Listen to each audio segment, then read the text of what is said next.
दोस्तों आज हम लोग बात करने वाले हैं एक पेनी स्टॉक की। वैसे तो मैं इस चैनल पे कभी भी पेनी स्टॉक की बात नहीं करता हूं क्योंकि हमें अच्छे स्टॉक बाय करने होते हैं, लेकिन कभी कभी भी ऐसा होता है कि कुछ पेनी स्टॉक्स भी अच्छे होते हैं जिनको हम बाय कर सकते हैं। मैं ऐसा क्यों कह रहा हूं? क्योंकि ये स्टॉक्स ऐसे हैं जिनको एफआईज और डीआईज ने भी होल्ड किया हुआ है। तो कौन सा स्टॉक है वो भी सब जानेंगे और साथ में इसके चार्ट को भी हम लोग एक बार देखने की कोशिश करेंगे और एफआई और डीआईज ने कितनी होल्डिंग बना रखी है वो भी हम लोग समझने की कोशिश करेंगे। लेकिन जिन भाइयों ने अभी तक इस चैनल को सब्सक्राइब नहीं किया उनसे एक ही रिक्वेस्ट है कि भाई इस चैनल को प्लीज़ से सब्सक्राइब कर लो। अगर वीडियो पसंद आता है तो इसमें एक कमेंट कर दो, उसको शेयर कर दो, उस पे एक लाइक भी कर दो। ये आप लोगों का काम है और मेरा काम है आपको अच्छे स्टॉक्स बताना, तो वो मैं अपना काम कर रहा हूँ। तो चलिए वीडियो स्टार्ट करते हैं। दोस्तों ये पेनी स्टॉक का नाम है, मीन फेमस कंपनी है, मीन जब इसने कोई एफआईज और डीआईज ने होल्ड किया है तो निश्चित तौर पे ये फेमस कंपनी है। हालांकि इसने अच्छे रिटर्न अभी तक नहीं दिए हैं। तो कितने रिटर्न दिए? मीन ये जो आपका डेली चार्ट देख रहे हैं इसमें 3.36% की मूवमेंट आई है और आज ये स्टॉक ने हाई लगाया है 21.75 रुपीज़ के आसपास। कंपनी का नाम आप देख लिया होगा, ये आलोक इंडस्ट्री कंपनी है। आलोक इंडस्ट्री की कंपनी जो है काफ़ी मीन मिड कैप स्टॉक है ना। इसकी मार्केट कैप भी लगभग वो 1100 करोड़ के आसपास है, मीन 11,000 करोड़ के आसपास है।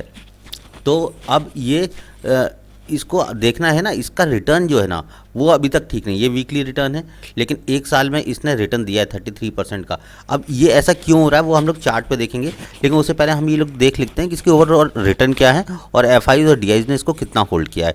5 साल में इसके आप रिटर्न देख सकते हैं। 5 साल में इसने 27% के रिटर्न दिए हैं, जो कि अच्छा नहीं माना जाएगा। 20% के रिटर्न लॉन्ग टर्म इन्वेस्टर्स को हालांकि इसने दिए हैं। कभी ये स्टॉक अच्छे प्राइस पर ट्रेड करता था, 53 के आसपास ट्रेड करता था।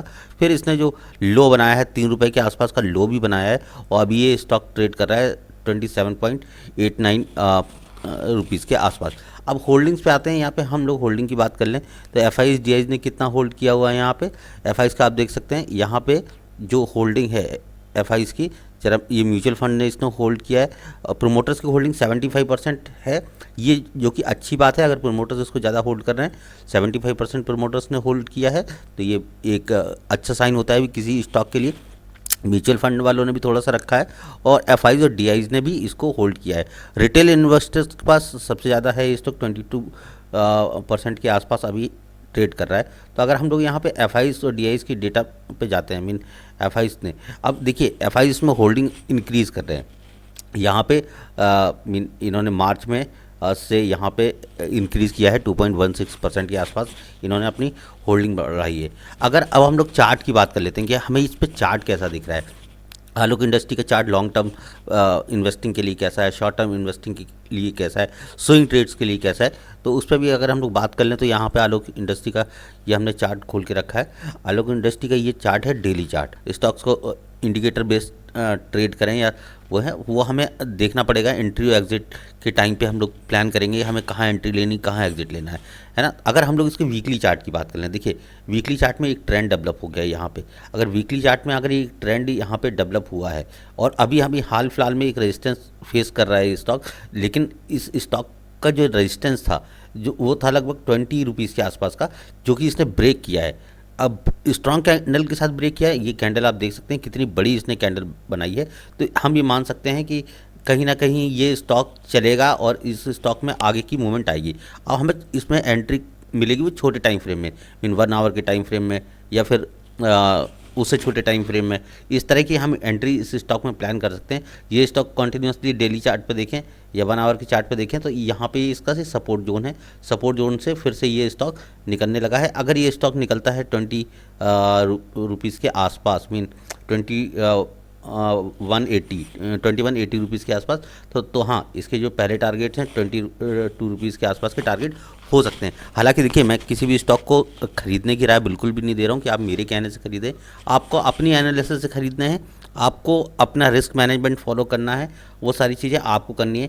यहाँ पे देखिए एक अच्छा सा पैटर्न बनता हुआ दिखाई दे रहा है जिसको हम लोग कप एंड होल्डर पैटर्न कहते हैं। और जब cup and holder pattern successful हो जाता है ना तो इसका रिस्क रिवॉर्ड बहुत ही अच्छा होता है। मीन ये स्टॉक का जो पहला टारगेट है वो निश्चित तौर पे 30 रुपये के आसपास का है। तो हमें यहाँ पे आलोक इंडस्ट्री से अच्छे रिटर्न मिल सकते हैं। अगर हम लोग बात करें इस स्टॉक के और दूसरे टाइम फ्रेम मीन 3 आवर्स के टाइम फ्रेम, तो यहाँ पर हमें चीज़ें ट्रेंडिंग ही दिख रही हैं। हर तरह के टाइम फ्रेम में चीज़ें ट्रेंडिंग दिख रही हैं। अभी इसके टारगेट जो हैं वो आने वाली बात है कि ये अपने टारगेट को अचीव कर पाता है या नहीं कर पाता है। ओवरऑल जो इस सिग्नल से, हाँ, लोगों ने अपने प्लेज किए हैं शेयर, लो प्लेज प्रोमोटर्स होल्डिंग है, मतलब कि बहुत कम उन्होंने अपने शेयर्स को यहाँ वहाँ बांटा हुआ है, क्योंकि ये अच्छी कंपनी है, अच्छी फॉर्म है, मार्केट कैपिटलाइजेशन अच्छा है, लेकिन ये mid cap small cap company है, ये हमें याद रखना है और उसी के हिसाब से हमें इस शेयर में बात करनी है। क्योंकि ये जो, अगर हम इसका ओवरऑल देखें, यहाँ पे हमें आलोक इंडस्ट्री का जो ओवरऑल हमें मूवमेंट दिखाई दे रहा है, मीन मैक्सिमम टाइम में ये स्टॉक थोड़ा सा डाउन ट्रेंड में ही रहा है, लेकिन हाँ, इस स्टॉक ने कभी 53 से ज़्यादा का हाई लगाया नहीं है। तो अगर हम लोग 53 का हाई मानते हैं कि इस स्टॉक का है, तो यहाँ पे 31 के आसपास इसका एक रेजिस्टेंस है। अगर ये रेजिस्टेंस क्रॉस करता है तो निश्चित तौर पे ये स्टॉक फिर से 51 के आसपास आपको, 58 के आसपास आपको दिखाई देगा, जो कि इसने अपना हाई बनाया हुआ है। और वहाँ पे जाने के बाद ये स्टॉक फिर एक नई हाई को क्रिएट कर सकता है, मीन एक नया हाई लगा सकता है। अब हमें बात समझनी ये है कि हम अब किसी भी स्टॉक को, पेनी स्टॉक है, पेनी स्टॉक में इन्वेस्टमेंट करने से पहले हमें 100 बार सोचना है। ऐसा नहीं है कि अपना सारा पैसा उठा के किसी भी पेनी स्टॉक में हम डाल दें। अगर हम ऐसा करेंगे तो हम स्टॉक मार्केट से कभी भी पैसा नहीं कमा पाएंगे। पेनी स्टॉक्स, आपको अपना रिस्क मैनेजमेंट फॉलो करना है कि आप रिस्क समझिए कि हमारा रिस्क कितना है। तो ये सारी चीज़ें आप समझ पाएंगे तब आप स्टॉक मार्केट से पैसे कमा पाएंगे। अदरवाइज स्टॉक मार्केट में ज़्यादातर ऐसा नहीं, ट्रेडिंग में लॉस होता है, इन्वेस्टिंग में भी लोग लॉस कर देते हैं, और यही स्टॉक मार्केट की हकीकत है। तो अगर ये वीडियो पसंद आता है तो इस चैनल को सब्सक्राइब करना बिल्कुल नहीं भूलिएगा, और कमेंट जरूर कर दीजिएगा कि आपको ये एनालिसिस कैसी लगी, और साथ में अपने दोस्तों के साथ शेयर भी जरूर कर दीजिएगा। बहुत बहुत धन्यवाद।